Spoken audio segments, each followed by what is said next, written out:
Okay, session 12 today, we're going to finish up that story and we're going to talk about tone, okay? So, as we are reading today, what we want you to do is look for positive and negative details that are going to pop up in the story, okay? So, positive would be things that happen that are good, negative, things that happen that are bad, okay?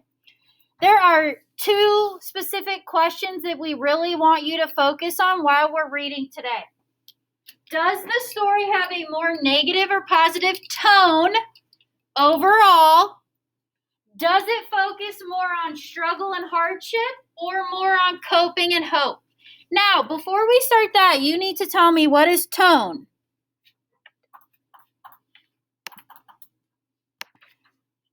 Tone is how the author feels towards a specific subject.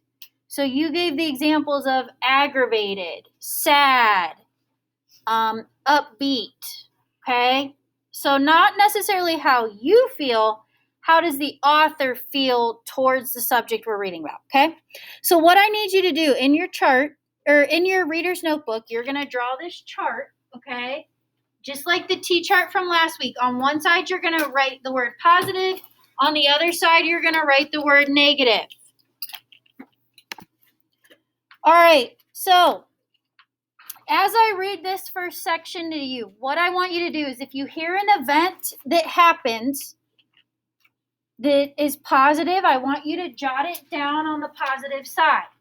If you hear an event that happens that's negative, I want you to jot it down on the negative side. Okay? Yes? Make sense? Okay. All right. Just in front of the caterpillar, lying on top of the cabinet, was a picture book of caterpillars and butterflies. I went through it page by page, studying all the pictures and running my fingers lightly over the caterpillars and the bright wings of the butterflies and the many patterns on them. I knew caterpillars turned into butterflies because Roberto had told me, but I wanted to know more. I was sure information was in the words written underneath each picture in large black letters. I tried to figure them out by looking at the pictures. I did this so many times that I could close my eyes and see the words, but I could not understand what they meant. My favorite time in school was when we did art, which was every afternoon after the teacher had read to us. Since I did not understand Miss Scalapino when she explained the art lessons, she let me do whatever I want. I drew all kinds of animals, but mostly birds and butterflies. I sketched them in pencil and then colored them using every color in my crayon box. Miss Scalapino even tacked one of my drawings up on the board for everyone to see. After a couple of weeks, it disappeared, and I did not know how to ask where it had gone. All right, so what I want you to do is think about the picture book that he's describing and his experience, okay? Do you feel like the picture books and the art lessons, were those more negative experiences for him or positive, okay? There's no right answer. Jot down on your chart, and then we'll talk. For positives, we said that the art class, getting to draw whatever he wanted and having that freedom to express himself and be who he wanted to be, okay? He didn't feel restricted by the language barrier because he was able to draw and just do him, okay? The negative side would have been looking at the picture book. He enjoyed looking at the pictures, but he wanted to know more and he wanted to read. But he could only get so far because he couldn't understand what he was reading, which put him at a frustration level, which would turn it into a negative experience. Okay? Now, Mrs. Kane's going to read the next section. As I read, keep adding to your positive and negative chart, okay? All right? So, one cold Thursday morning during recess, I was the only kid on the playground without a jacket. Mr. Sims must have noticed I was shivering that afternoon. After school, he took me to his office and pulled out a green jacket from a large cardboard box that was full of used clothes and toys. He handed it to me and gestured for me to try it on. It smelled like graham crackers. I put it on, but it was too big, so he rolled up the sleeves about 2 inches to make it fit. I took it home and showed it off to my parents. They smiled. I liked it because it was green and it hid my suspenders. The next day, I was on the playground wearing my new jacket and waiting for the first bell to ring when I saw Curtis coming at me like an angry bull, aiming his head directly at me and pulling his arms straight back with his hands clenched. He stomped up to me and started yelling. I did not understand him, but I knew it had something to do with the jacket because he began to pull on it, trying to take it off of me. Next thing I knew, he and I were on the ground wrestling. Kids circled around us. I could hear them yelling Curtis's name and something else. I knew I had no chance, but I stubbornly held on to my jacket. He pulled on one of the sleeves so hard that it ripped at the shoulder. He pulled on the right pocket and it ripped. Then Miss Galopino's face appeared above. She pushed Curtis off of me and grabbed me by the back of the collar and picked me up off the ground. It took all the power I had not to cry. On the way to the classroom, Arthur told me that Curtis claimed that jacket was his, that he had lost it at the beginning of the year. He also said that the teacher told Curtis and me that we were being punished. We had to sit on the bench during recess for the rest of the week. I did not see the jacket again. Curtis got it, but I never saw him wear it. All right, so go ahead, write down specific details from what we just read that seem either positive or negative. One thing to make note of, like if you just write the word jacket in your notes, which I'm looking at some of our notes, and if we're just writing like 1 or 2 things, it's not specific enough to show the event and give specific information. So like it doesn't give us, if I just write the word jacket, it doesn't give us information about whether or not it is positive or negative, because there are moments when the jacket was positive and there are moments when the jacket was negative. So give more detail to make sure that the specific details show how it's positive at some points and negative at another point. So take another minute or 2 to adjust that. All right, so things that we just added for the positive part with the jacket, specific details. First of all, he felt proud in his jacket, okay? He was excited. He ran home, told his parents. We said that he was glad that the jacket hid his suspenders, and he was thankful that the principal showed him some kindness, and he was warm for a day, and it felt great. Some negative things that we added, the jacket was the reason that he was in a fight at recess, and then because of that fight, he was punished for the rest of the week. He had to sit on the bench during recess time. Okay, so we're going to keep reading. As we read, continue to add to your chart. So as I read this next section, what I want you to think about is the tone here. Overall, is it more negative or positive? Okay. Does it focus on struggle and hardship or coping and hope? Do you know what the word coping means? Okay. For the rest of the day, I could not even pretend I was paying attention to Miss Galopino. I was so embarrassed. I laid my head down on top of my desk and closed my eyes. I kept thinking about what had happened that morning. I wanted to fall asleep and wake up to find it was only a dream. The teacher called my name, but I did not answer. I heard her walk up to me. I did not know what to expect. She gently shook me by the shoulders. Again, I did not respond. Miss Galopino must have thought I was asleep because she left me alone even when it was time for recess and everyone left the room. Once the room was quiet, I slowly opened my eyes. I had had them closed for so long that the sunlight came through the windows and blinded me.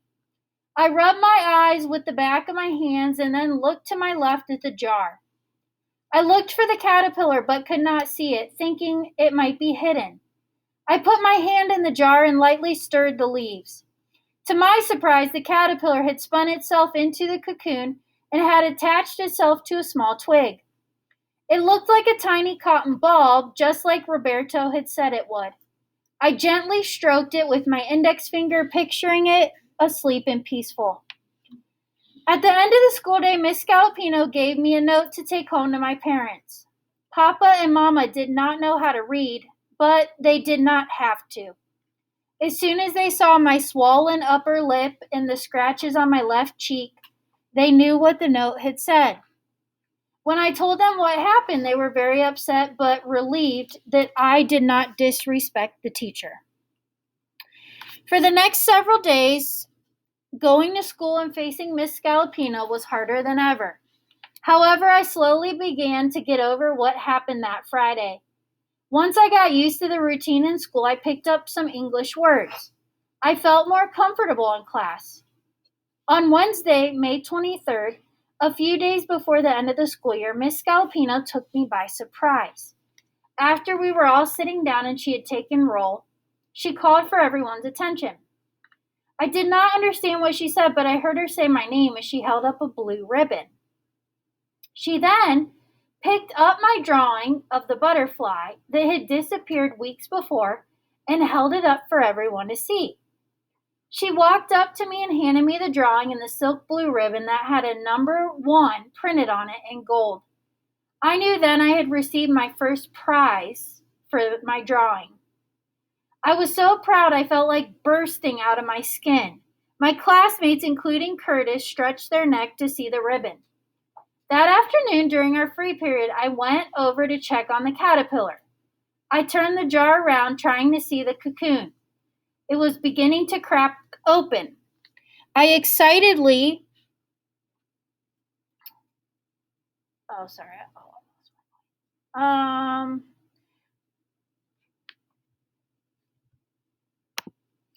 I excitedly cried out, "Look, look," pointing to it. The whole class, like a swarm of bees, rushed over to the counter. Miss Scalapino took the jar and placed it on top of a desk in the middle of the classroom, so everyone could see it. For the next several minutes, we all stood there watching the butterfly emerge from its cocoon in slow motion. At the end of the day, just before the last bell, Miss Scalapino picked up the jar and took the class outside to the playground. She placed the jar on the ground and we all circled around her. I had a hard time seeing over the other kids, so Miss Scalapino called me and motioned for me to open the jar. I broke through the circle, knelt on the ground, and unscrewed the top. Like magic, the butterfly flew into the air, fluttering its wings up and down. After school, I waited in line for my bus in front of the playground. I proudly carried the blue ribbon in my right hand and the drawing in my other. Arthur and Curtis came up and stood behind me to wait for their bus. Curtis motioned for me to show him the drawing again. I held it up so he could see. "He really likes it, Francisco," Arthur said to me in Spanish. "¿Cómo se dice esto en inglés?" I asked. "It's yours," answered Arthur. "It's yours," I repeated, handing the drawing to Curtis. All right, talk to your partner. That was a large chunk, okay? At the end of the story, what seems negative and what seems positive, and then we want you to discuss these 2 questions. Does the story have a negative or positive tone? Does it focus more on struggle and hardship or coping and hope, okay? Okay, so first thing we just did, we just went through and kind of talked about some positive things and some negative things. We were able to come up with a lot more positive things. The fact that he was finally starting to feel included with being able to gather the class around and find the cocoon. The fact that he was starting to feel included when he was able to open the jar. The fact that he had won the award. And then the fact that their friendship had kind of rekindled and he was able to communicate a little bit. And he gave Curtis the picture, okay? There were some negative things in there, but it kind of ended on a positive note. So then as we were discussing, should it be a more struggle and hardship or coping and hope, there's no right or wrong answer. So some of us said that it was more struggle and hardship because most of the story focused on the hard things that he was going through. But then you can also read that and think, okay, he was going through all these hard things, but he was coping with them. And then because it ended on a positive note, there was hope there. Okay, so you can kind of explain it in either way. He had a lot of struggle. He had a lot of hardship, but he was dealing with it throughout the story. And so that's where the hope comes into play. So here's what you're going to do. You already have this chart in your notebook. Okay? You have this in your notebook. We have added to it every day. Yesterday, we added the looking at individuals and how they responded. So today, what we focused on is looking at how if a story is more negative or positive overall, okay? And here in a second, after you finish doing this, we're going to give you a second with your book. So add this line. Think through if a story is more negative or positive overall to your charts from this unit so far. Okay, so our partner work today, we are going to give you just a few minutes with your partner. We're not going to spend too much time on it, but you and your partner with your books. So whether it be The Curious Incident of the Dog in the Nighttime, The Hate You Give, Dear Martin, whatever book you are working on, you and your partner are going to sit and kind of look at, no spoilers, so those of you who might be ahead of your partner, but sit and look at events that can either be considered positive or negative. Remember to be specific, okay? And then basically where you're at, is this something that focuses more on struggle and hardship or on coping and hope, okay? So what we're going to do is I want you to do this in your notebooks, because next week you are going to have a little bit of writing, and this is going to be a part of it. So if it's in your notebook, you'll be able to use this, all right? So we'll give you about 5 minutes to work on this. Okay, create a T-chart and then talk about, is it struggle and hardship or coping and hope? Okay.